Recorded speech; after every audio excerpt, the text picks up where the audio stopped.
ओम शांति। 15 फरवरी 2025 के अनमोल मधुर महावाक्य हैं। मीठे बच्चे, बाप तुम्हें दैवी धर्म और श्रेष्ठ कर्म सिखलाते हैं। इसलिए तुमसे कोई भी आसुरी कर्म नहीं होने चाहिए। बुद्धि बहुत शुद्ध चाहिए। प्रश्न है, देह अभिमान में आने से पहला पाप कौन सा होता है? उत्तर, देह अभिमान है तो बाप की याद के बजाय देहधारी की याद आएगी।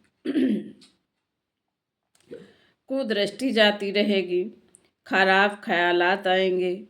यह बहुत बड़ा पाप है। समझना चाहिए माया वार कर रही है, फौरन सावधान हो जाना चाहिए। उत्तर तुम्हारा।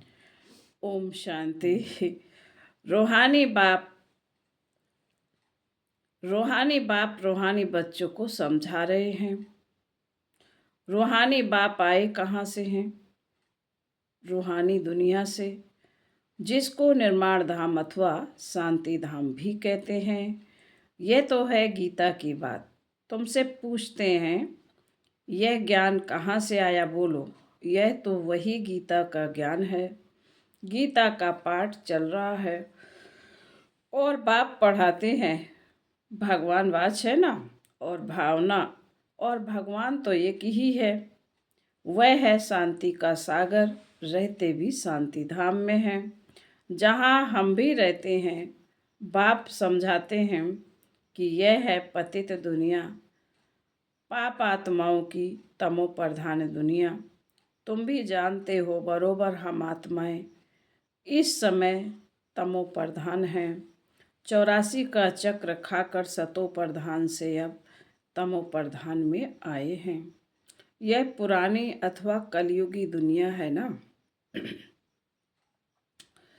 यह नाम सभी इस समय के हैं। पुरानी दुनिया के बाद फिर नई दुनिया होती है। भारतवासी यह भी जानते हैं कि महाभारत लड़ाई भी तब लगी थी जबकि दुनिया बदलनी थी। तभी ही बाप ने आकर राजयोग सिखलाया था। सिर्फ भूल क्या हुई है? एक तो कल्प की आयु भूल गए हैं और गीता के भगवान को भी भूले। श्री कृष्ण को तो गॉड फादर कह नहीं सकते। आत्मा कहती है गॉड फादर तो वह निराकार हो गया। निराकार बाप आत्माओं को कहते हैं कि मुझे याद करो, मैं ही पतित पावन हूँ। मुझे बुलाते भी हैं, हे पतित पावन। श्री कृष्ण तो देहधारी है ना। मुझे तो कोई शरीर है नहीं, मैं निराकार हूँ। मनुष्यों का बाप नहीं, आत्माओं का बाप हूँ। यह तो पक्का कर लेना चाहिए। घड़ी घड़ी हम आत्माएं इस बाप से वर्षा लेती हैं। अभी 84 जन्म पूरे हुए हैं। बाप आया है, बाबा बाबा ही करते रहना है। बाबा को बहुत याद करना है। सारा कल्प जिस्मानी बाप को याद किया। अभी बाप आए हैं और मनुष्य सृष्टि से सब आत्माओं को वापस ले जाते हैं, क्योंकि रावण राज्य में मनुष्यों की दुर्गति हो गई है। इसलिए अब बाप को याद करना है। यह भी मनुष्य कोई समझते नहीं कि अभी रावण राज्य है। रावण का अर्थ ही नहीं समझते। बस एक रस्म हो गई है दशहरा मनाने की। तुम कोई अर्थ थोड़े ही समझते थे। अभी समझ मिली है औरों को समझ देने के लिए। अगर औरों को नहीं समझा सकते हो तो गोया खुद नहीं समझते हो। बाप में सृष्टि चक्र का ज्ञान है। हम उनके बच्चे हैं तो बच्चों में भी यह नॉलेज रहनी चाहिए। तुम्हारी यह गीता पाठशाला है, उद्देश्य क्या है? यह लक्ष्मी नारायण बनना। यह राजयोग है ना, नर से नारायण, नारी से लक्ष्मी बनने की यह नॉलेज है। वो लोग कथाएं बैठ सुनाते हैं, यहाँ तो हम पढ़ते हैं, हमको बाप राजयोग सिखाते हैं। यह सिखाते ही है कल्प के संगम युग पर। बाप कहते हैं मैं पुरानी दुनिया को बदल नई दुनिया बनाने आया हूँ। नई दुनिया में इन्हों का राज्य था, पुरानी में नहीं है, फिर जरूर होना चाहिए। चक्र तो जान लिया है, मुख्य धर्म 4 हैं, अभी डिटिज्म है नहीं। दैवी धर्म भ्रष्ट और दैवी कर्म भ्रष्ट बन पड़े हैं। अभी फिर तुमको दैवी धर्म श्रेष्ठ और कर्म श्रेष्ठ सिखला रहे हैं, तो अपने पर ध्यान रखना है। हमसे कोई आसुरिक कर्म तो नहीं होते हैं। माया के कारण कोई खराब ख्यालात तो बुद्धि में नहीं आते हैं। कुदृष्टि तो नहीं रहती है। देखें, इनकी कुदृष्टि जाती है अथवा खराब ख्यालात आते हैं तो उनको झट सावधान करना चाहिए। उनसे मिल नहीं जाना चाहिए, उनको सावधान करना चाहिए। तुम्हारे में माया की प्रवेशता के कारण यह खराब ख्याल आते हैं। योग में बैठ बाप की याद के बदले कोई की देह तरफ ख्याल जाता है तो समझना चाहिए यह माया का वार हो रहा है। मैं पाप कर रहा हूँ, इसमें तो बुद्धि बड़ी शुद्ध होनी चाहिए। हंसी मजाक से भी बहुत नुकसान होता है, इसलिए तुम्हारे मुख से सदैव शुद्ध वचन निकलने चाहिए। कुवचन नहीं, हंसी मजाक आदि भी नहीं। ऐसे नहीं कि हमने तो हंसी की, वह भी नुकसान कारक हो जाती है। हंसी भी ऐसी नहीं करनी चाहिए जिसमें विकारों की वायु हो। बहुत खबरदार रहना है। तुमको मालूम है नागे लोग हैं, उनके ख्याल विकारों की तरफ नहीं जाएंगे। रहते भी अलग हैं, परंतु कर्मेंद्रियों की चलायमानी शिवाय योग के कभी निकलती नहीं है। काम शत्रु ऐसा है जो किसी को भी देखेंगे योग में पूरा नहीं होंगे तो चलायमानी जरूर होगी। अपनी परीक्षा लेनी होती है। बाप की याद में ही रहो तो यह कोई भी प्रकार की बीमारी ना रहे। योग में रहने से यह नहीं होता है। सतयुग में तो कोई भी प्रकार का गंध नहीं होता है। वहाँ रावण की चंचलता ही नहीं जो चलायमानी हो। वहाँ तो योगी लाइफ रहती है। यहाँ भी अवस्था बड़ी पक्की चाहिए। योग बल से यह सब बीमारियां बंद हो जाती हैं। इसमें बड़ी मेहनत है। राज्य लेना कोई मासी का घर नहीं है।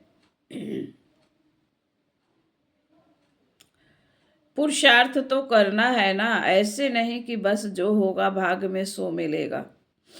धारणा ही नहीं करते तो गोया पाई पैसे के पद पाने लायक हैं। सब्जेक्ट तो बहुत होती है ना, कोई ड्राइंग में कोई खेल में मार्क्स ले लेते हैं, वह है कॉमन सब्जेक्ट। वैसे ही यहाँ भी सब्जेक्ट है, कुछ न कुछ मिलेगा। बाकी बादशाही नहीं मिल सकेगी। वह तो सर्विस करेंगे तब बादशाही मिलेगी। उसके लिए बहुत मेहनत चाहिए। बहुतों की बुद्धि में बैठता ही नहीं है, जैसे कि खाना हजम ही नहीं होता। ऊंच पद पाने की हिम्मत नहीं। इनको भी बीमारी कहेंगे ना। तुम कोई भी बात देखते ना देखो। तुम कोई भी बात देखते भी ना देखो। रूहानी बाप की याद में रह औरों को रास्ता बताना है। अंधों की लाठी बनना है। तुम तो रास्ता जानते हो, रचयिता और रचना का ज्ञान, मुक्ति और जीवन मुक्ति तुम्हारी बुद्धि में फिरते रहते हैं। जो महारथी हैं, बच्चों की अवस्था में रात दिन का फर्क रहता है।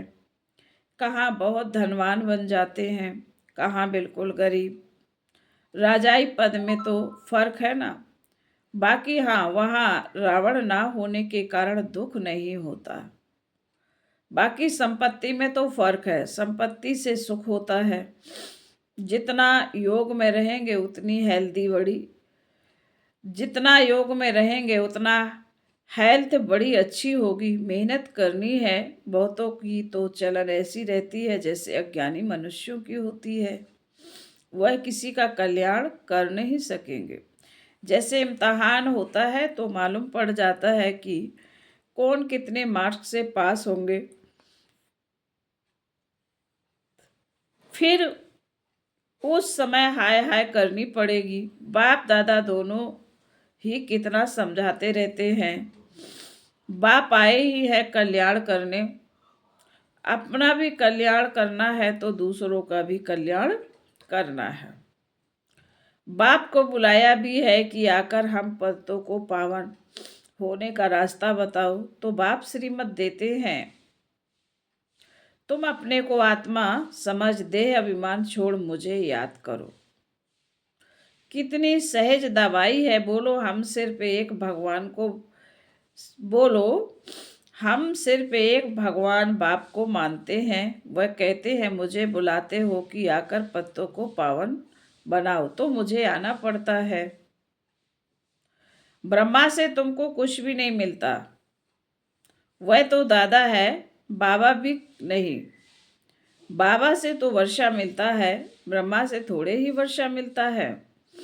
निराकार बाप इन द्वारा एडॉप्ट कर हम आत्माओं को पढ़ाते हैं।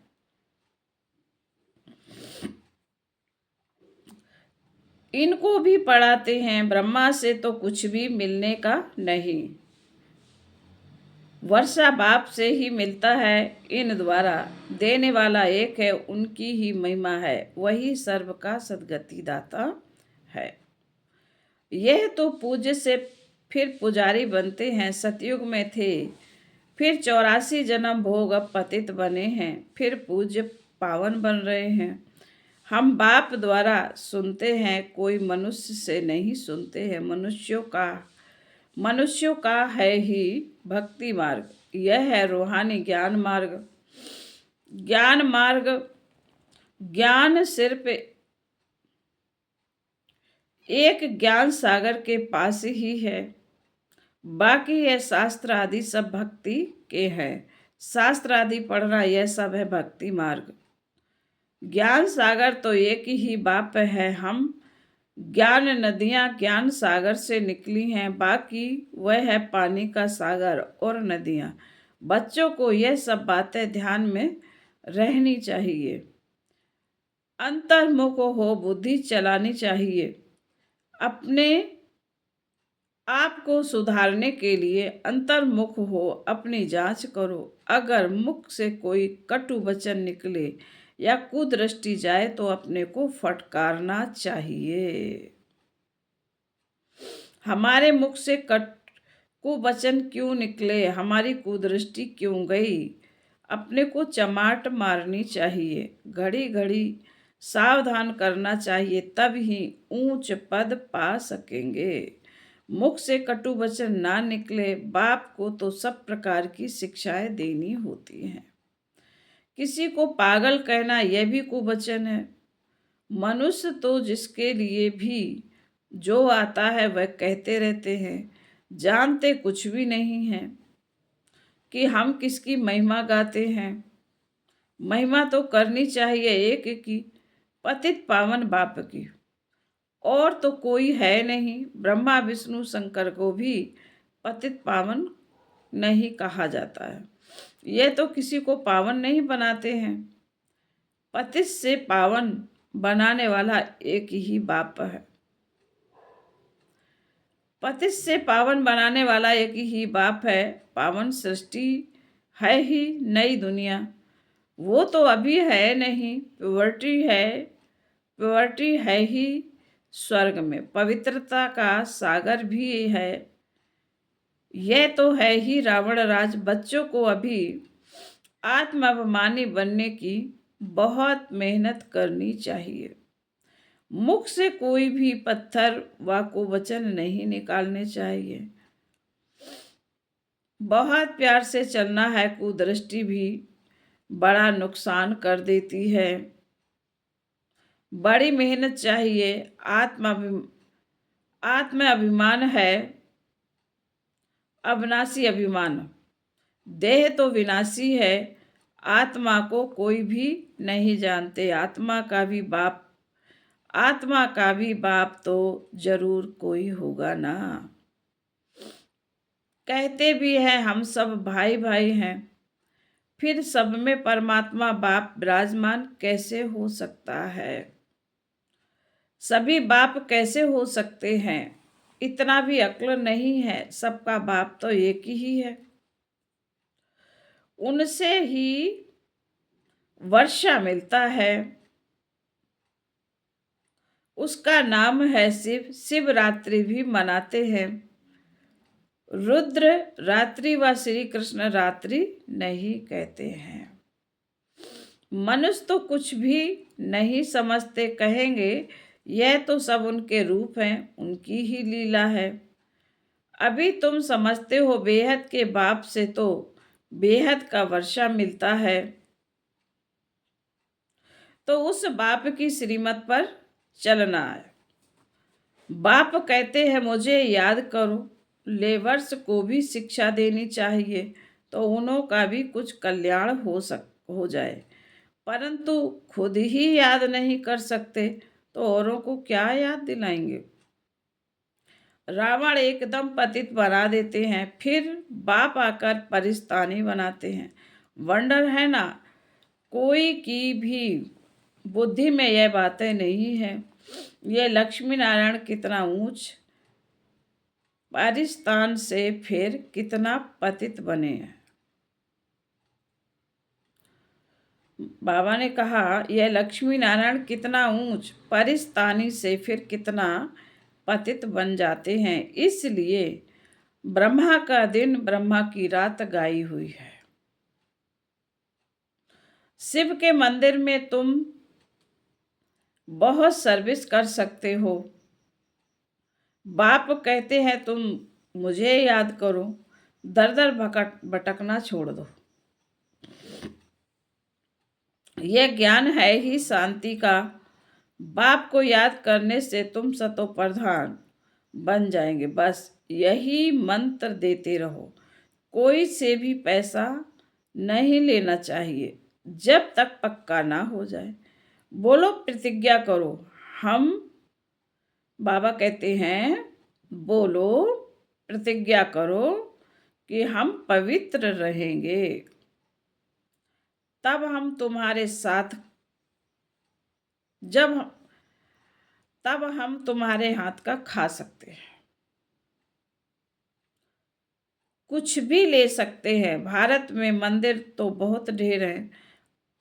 फॉरेनर्स आदि जो भी आए उनको यह संदेश तुम दे सकते हो कि बाप को याद करो।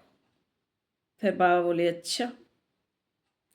मीठे मीठे शिकील दे बच्चों प्रति माता पिता बाप दादा का याद प्यार और गुड मॉर्निंग। रूहानी बाप की रूहानी बच्चों को नमस्ते। हम रूहानी बच्चों की रूहानी माता पिता बाप दादा को याद प्यार गुड मॉर्निंग और नमस्ते। नमस्ते। ओम शांति। धारणा के लिए मुख्य सार है। पहली पॉइंट, कभी भी ऐसी हंसी मजाक नहीं करनी जिसमें विकारों की वायु हो। अपने को बहुत सावधान रखना है, मुख से कटु वचन नहीं निकालने हैं। नंबर 2,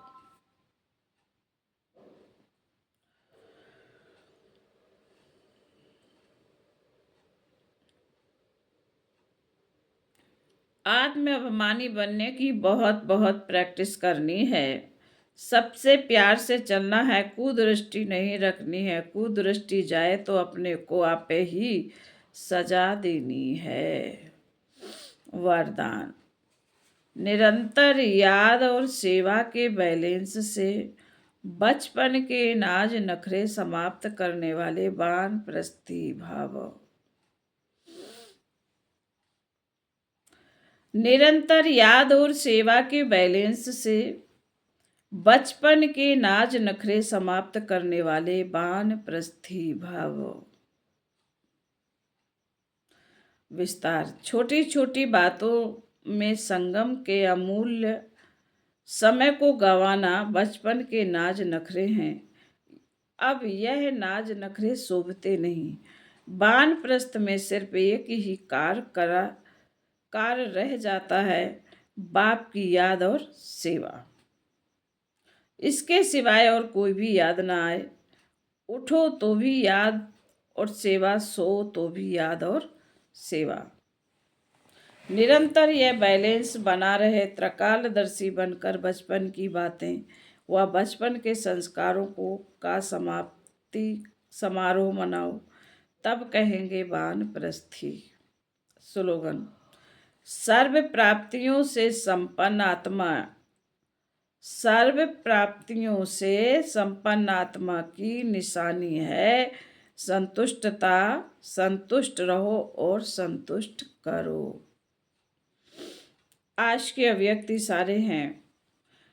एकांत एक तो स्थूल होती है, दूसरी सूक्ष्म होती है। एकांत के आनंद के अनुभवी बन जाओ तो बाहर मुक्ता अच्छी नहीं लगेगी। अव्यक्त स्थिति को बढ़ाने के लिए एकांत में रुचि रखनी है। एकता के साथ एकांत प्रिय बनना है। अच्छा, ओम शांति।